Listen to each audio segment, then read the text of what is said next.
Rawr! I'm angry about tax. When did we all get this dumb? Almost only counts in horseshoes, hand grenades, and nuclear warfare.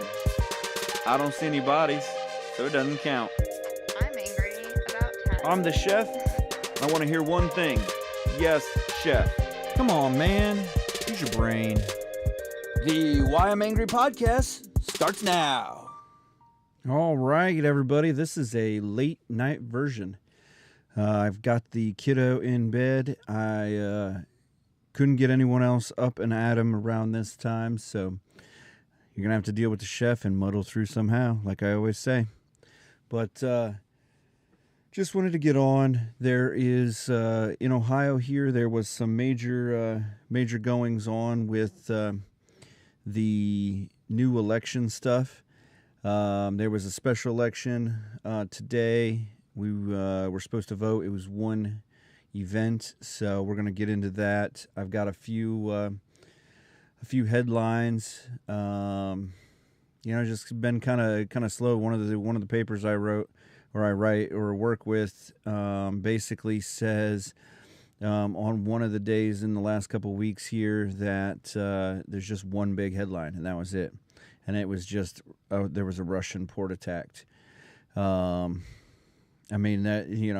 Which is kind of, if you keep going through all of the headlines, it's an everyday thing. So, quick headlines from today.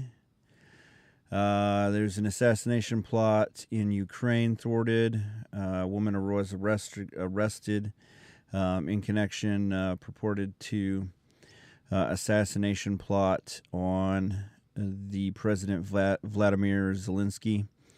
It was allegedly hatched by Russian officials to gather information on the president's whereabouts. They sentenced another of the officers in the George Floyd killing. They gave him 4 more years in state. Basically, they're kind of almost double jeopardying these guys. He's already sentenced to 3.5 years for federal charges, and then he's going to then be sent back to Minnesota for 4 years, 9 months. On state charges. So, basically he said he was the human traffic cone keeping people back. But he was, convicted of aiding and abetting second-degree manslaughter by a state jury in May. So, he's one of the 4 that have been convicted and sentenced. So, a couple other little things. The White Sox and the Cleveland Guardians were in a brawl last night. It was considered bigger than the boxing match, so that was exciting.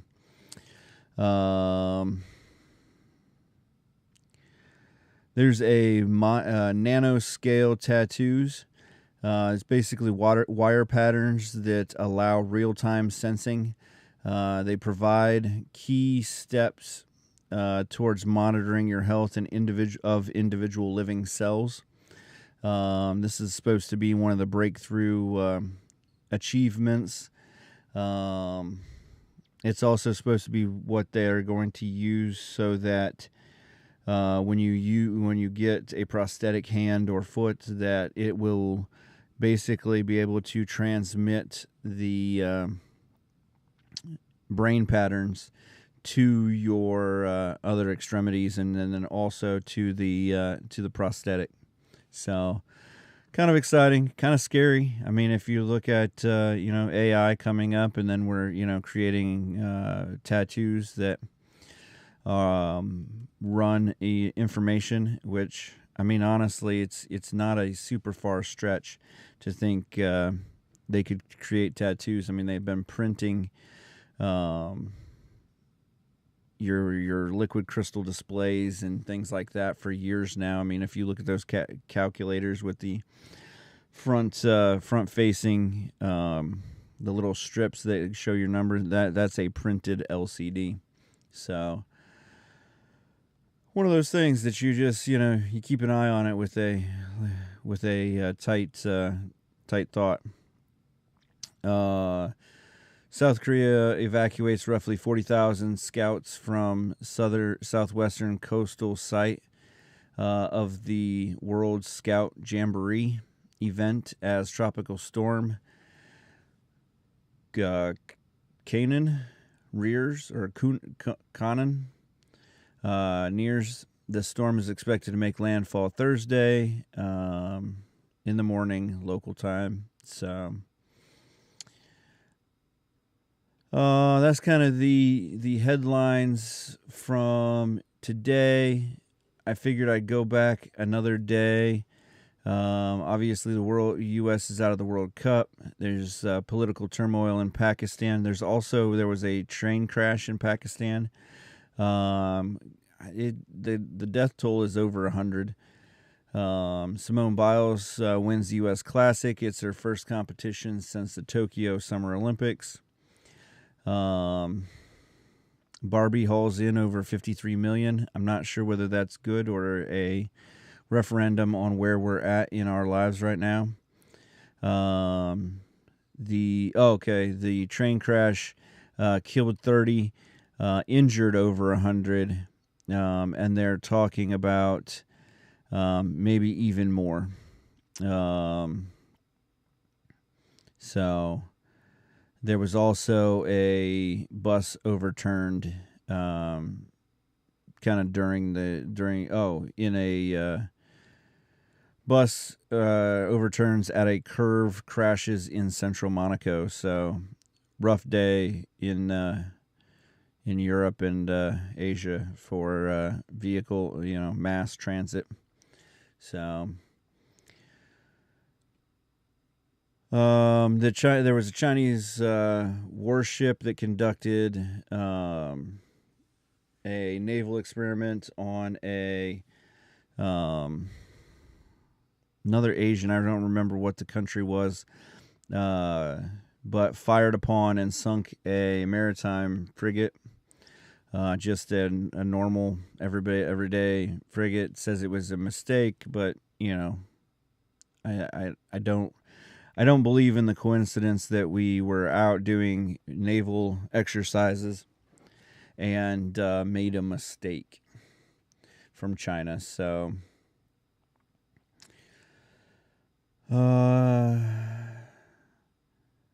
there's a record-breaking slackline walk. Man perched 640 feet up in the air on a line less than an inch wide. Battled high winds, records a record. And the slack line he walked was almost 150 feet, some 60 stories up in the air. I was across to like this crazy hotel that looks like a circle. So that was cool.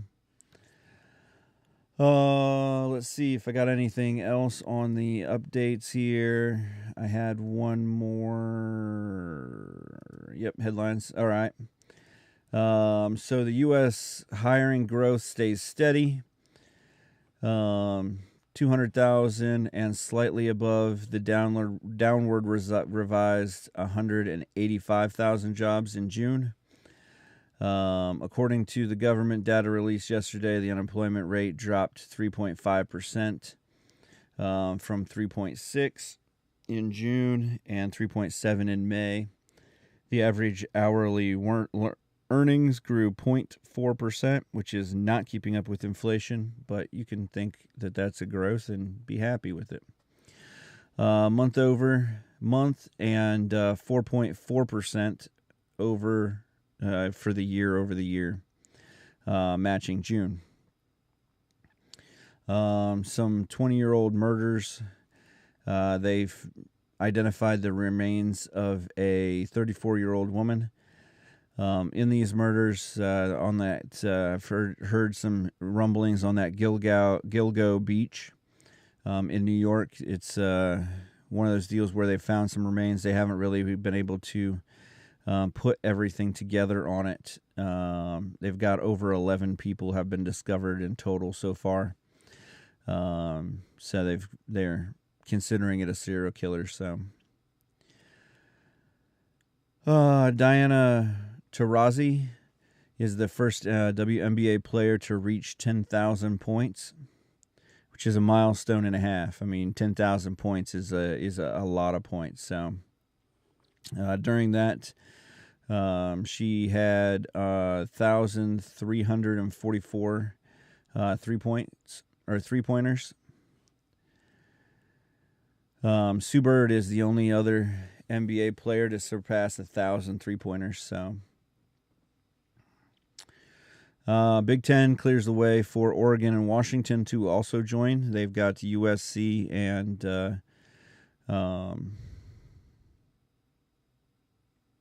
I think it was UCLA also are joining next year, and then it looks like maybe Oregon and Washington would join either the next year or the year after. Mark Margolis from Breaking Bad and Better Call Saul dies at 83.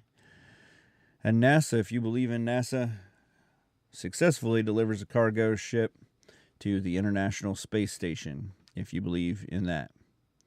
So those are the headlines that you may have missed or that we may have not seen as you went through your week without us.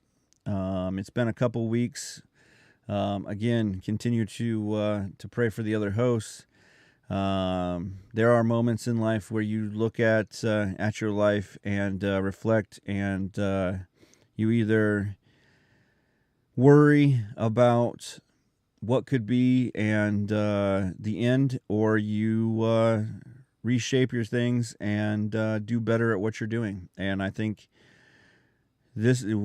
what we've gone through in the last month here, we're looking at reshaping things and doing a better job.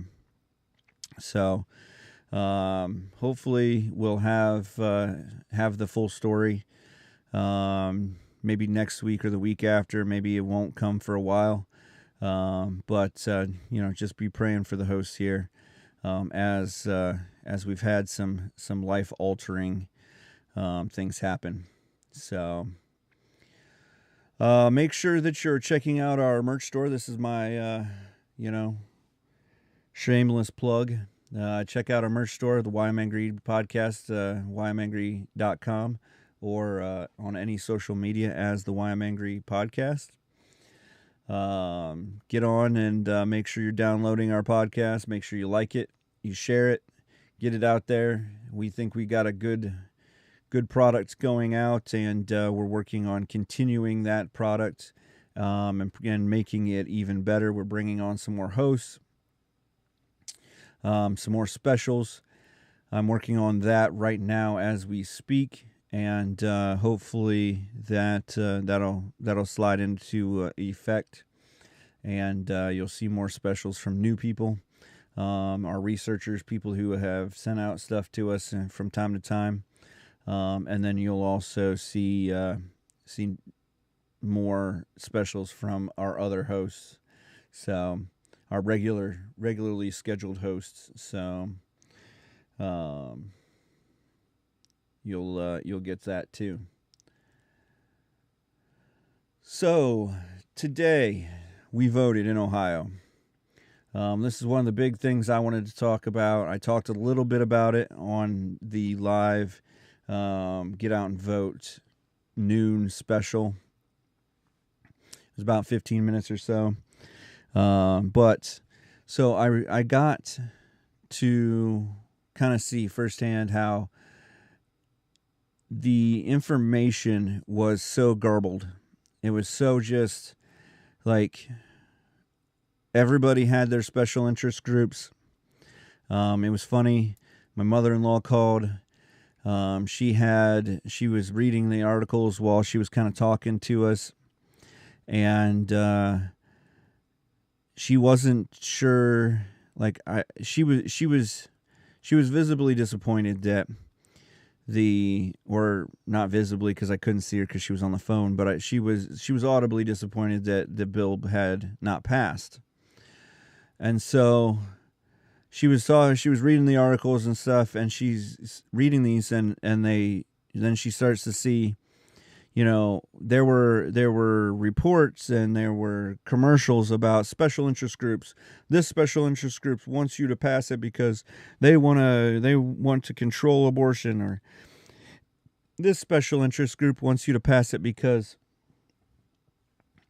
they're going to pass a non-abortion bill, or this special interest group wants you to pass it because they want more control. And so I got out of I went to an Ohio Votes website thinking, this is Ohio Votes. It's going to tell me the information and based on its merit. And I left there thinking, oh, they want me to vote yes on this. Because they went through and they said, vote yes because a vote for yes means more control over, how we blah blah blah. And so I started looking. I was just like, well, that doesn't make a ton of sense. And I'm just going to bring it up here real quick. Let's see if I can find it anymore now that it's over.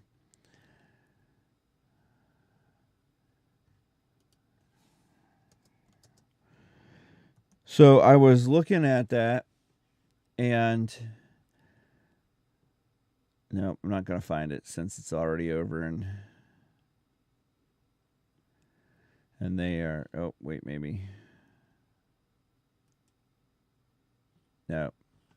So it was funny to go through, and basically it said that a vote for it gives more control over the Constitution, makes it harder, which it should be hard to change the Constitution.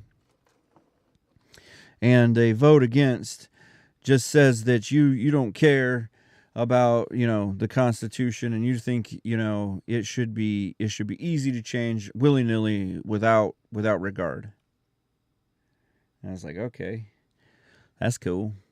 So we've had this rule in place for almost 150 years, and in that 150 years, Ohio has done a pretty good job of staying conservative and being open, and just having freedoms in what they're doing. And so with that being said, I looked at the bill, and the bill basically stated that if you wanted, the bill would put into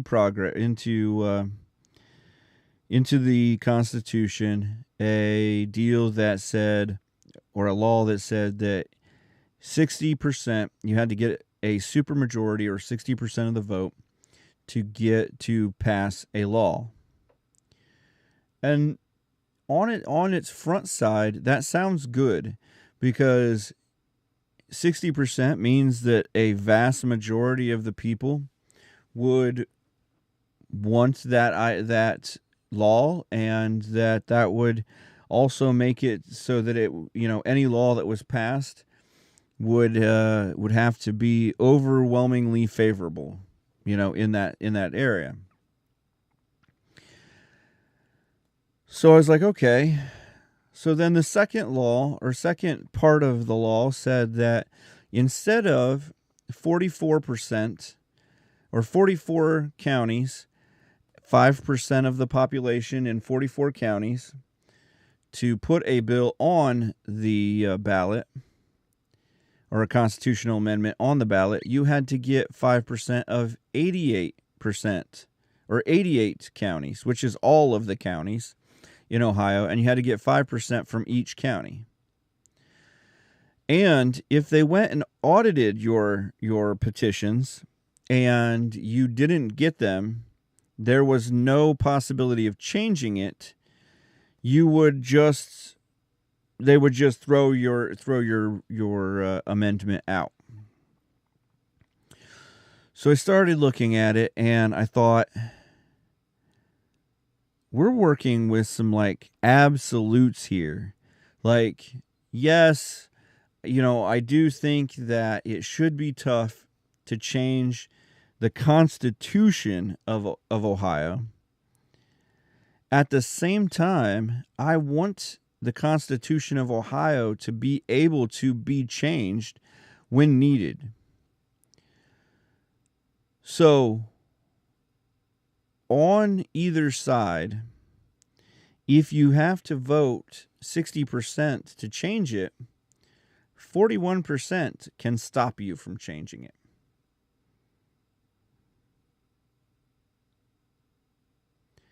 Instead of with the current plan where it takes 49% opposition or 50% opposition to actually stop a bill.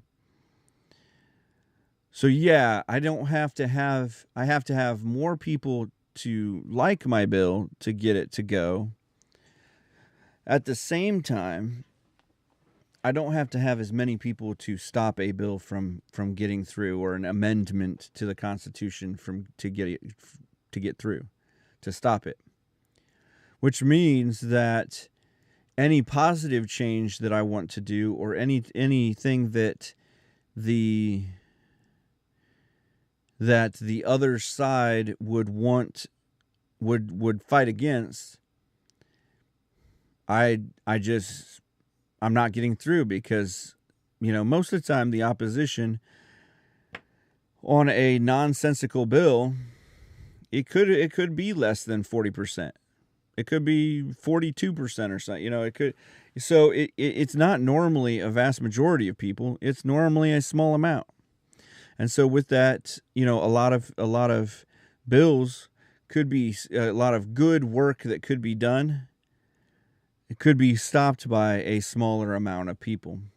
And so I looked at it and I said, if I want things to change ever, I've got to vote no. I've got to hold out for a better law, because at 60% and only 40% can, 41% can stop you from getting anything done. It's a small amount of people. I can still get 60% of the people to embrace the bill, or embrace the amendment and get it to pass. But at the same point, if I got 41% to veto it down, then that's what they would do. And now, with it not passing, your 41% that you think is so great wouldn't be enough. I would be able to get the bill in charge and put it and get it passed. And so a lot of the advertising said the same thing for both sides. It's about abortion. Well, yes, it's probably this time. This time is probably going to be about abortion. There is a proposed amendment to the Constitution of Ohio based on abortion rights. The right to have an abortion. I don't know how you get off as a human being, not involved in religion or anything, but as a human being, you get off on the right to play God or play a God and decide whether someone lives or dies, or someone is born or not born, created or not created. And I'm going to come out and say it, but if you were dumb enough to do the things that create a child, then you are either dumb enough to keep the child or to decide what is in its best interest. And I know that sounds mean. You're dumb, but use your brain, man. I mean, for real. Think about this. We went over it before. It's less than 0.5% of people who choose, less than 0.5% of the people who choose to have an abortion are either doing it because they have to make a decision between life and death for themselves, or because they have to make, or because it was rape or incest. Less than 1% for the whole, and that's not 1% of people having babies or something like that, so that it's a giant number. That's 1% of the people who have abortions. The overwhelming majority of people who have abortions are because they've decided that it's not the right time for their lives. It's inconvenient for them. Now, I do know there are situations and times where it is inconvenient, and the decision to make an abortion, to have an abortion, seems rightish. But at that same point, the inconvenience it is can be rectified in other ways than abortion. And at one point, it was looked at as, pregnancy and things of that nature were looked down upon. And if we haven't learned anything by trying not to judge anyone for anything, that, pregnancy now is pregnancy now. It's, just like everything else. We're not here to judge. And,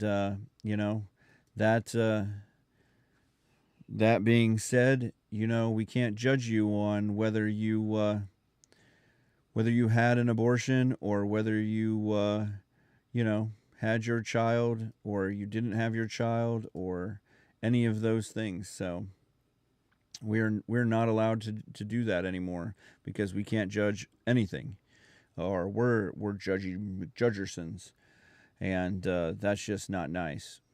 So so I looked at the basic bill, and I said, here's the deal. Whether it's about abortion, or whether it's about gun control, or whether it's about, whether I should wear a seatbelt. If a law contrary to what I believe passes,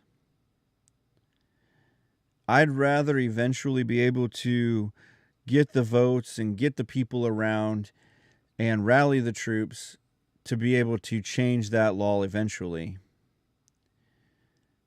than not be able to. Then, we can't do anything ever. I also believe that people in general, I know this is going to sound crazy, but people in general are good. And that people in Ohio know what right and wrong is. And that the minority is the ones that are pushing this agenda for abortion rights. So I still believe that Ohio has some semblance of right and wrong still. I could be proved wrong. I could be wrong as soon as November, from what I hear. But I still believe that we still have some people in Ohio that have a brain, are ready to keep this thing going. So, that being said, when I voted against it. I made sure that, it was one of those deals where I believe in the system. I believe that over the last 150 years, we've done a good job and we'll continue to do a good job. It was kind of funny, though, to see that the lobbying firms for the Democrat Party or Democrat funeral were from Illinois, and the Republican funeral groups lobbying was from Washington, D.C. and California. None of those areas do I consider very conservative. So, what kind of acts do we have on that? So on that, I did try to find a couple of good, wholesome, fun stories, and I came up with a fashion designer, Christian Cohen. Some of you may know him, some of you may not. Worked on a collaboration with an unsuspecting company, somebody you wouldn't really suspect, and they called this the Sweet Seat. Anyone want to guess what company they worked with? Yep, you guessed it right, or you didn't. Either way, they worked with Candy Crush Saga. Yes. And what this dress will do is it creates a beanbag-like effect, and it allows you to sit on the floor of a bus or a train or just about anywhere in public during rush hour if you want. I'm not sure why I would sit on the floor during rush hour. Has no one been trampled before? Has no one seen that movie? Plus, if you've ever been in the subways of New York City or any major city, the floors aren't really that clean. I mean, I don't care if I'm sitting on a beanbag or not. I'm still not really wanting. I mean, like, if it could stand me up, if it was like a stool, maybe I would like lean back on it or something like that. That would be cool. But a beanbag? Nah, I'm good. I'm good. Yeah. So, yeah, they think it's great. After years of chaotic commuting, he knew it was time to eliminate the most challenging part of the journey. As a student, I'd always be on the tube in London, and there would never be a seat, and I would just sit down on the floor.